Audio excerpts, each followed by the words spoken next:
first one that Father Doberstein built. This is where his construction began back in 1912, 98 years ago, the same year the Titanic sank. And the reason that he built it came about back in 1897 at the seminary.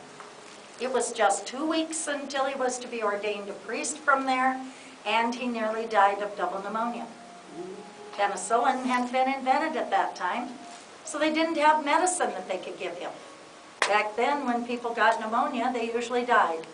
And Paul Doberstein didn't want to die, he wanted to live. So he prayed, and he promised that if he got better and got to be a priest, that one day he'd build a shrine. And so the grotto is the fulfillment of his promise. Now, one person worked with him from the start. That was a young man from right here in West Bend named Matt Sorensi. Matt was just 18 years old when he started working here at the grotto, and he loved his work here so much that he worked here at one job or another until he passed away at the age of 85 in 1979. Father Doberstein lived to be 82. He worked on the grotto until 1 week before his death in 1954.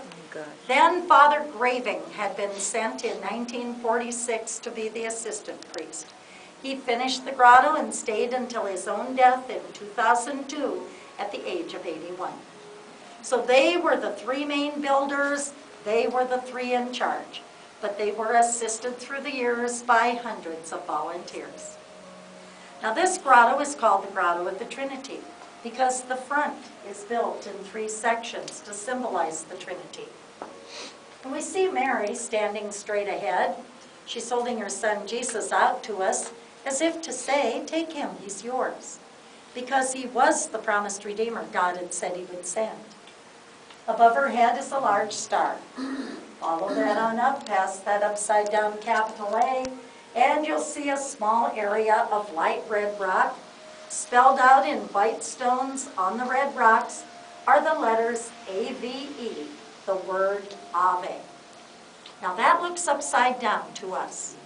Father Doberstein always said, but if you read it from heaven, well then it's right side up. Ave is a Latin word, and it means hail or hello. And of course that's the way the angel Gabriel greeted Mary when he came to tell her she was to be Jesus' mother. Ave Maria.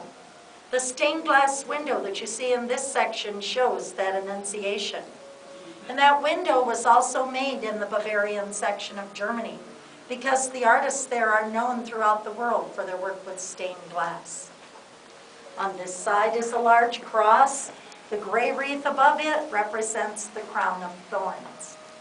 And the dome of this grotto Father made to represent heaven. We see all those little angels up there.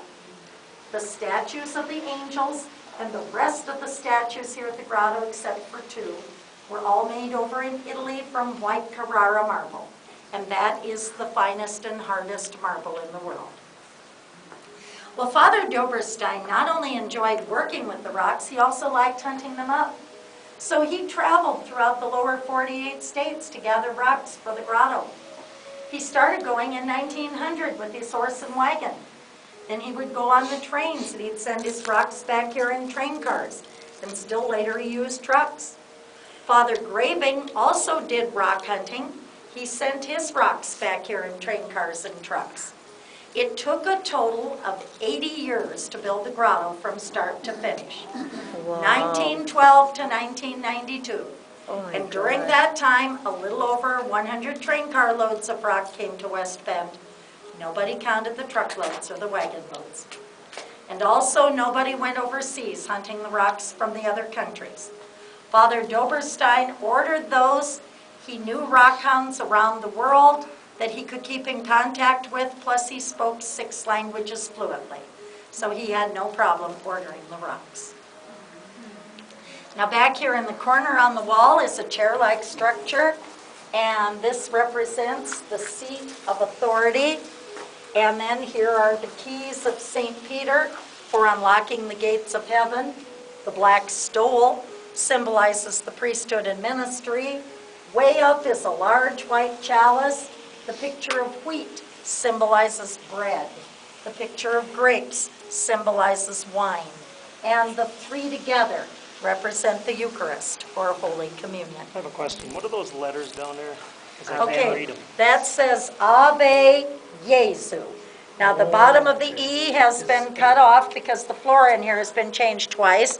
He got the J backwards on Jesu because he was dyslexic. And then the IHV in the middle stands for the first three letters of Jesus' name in Greek.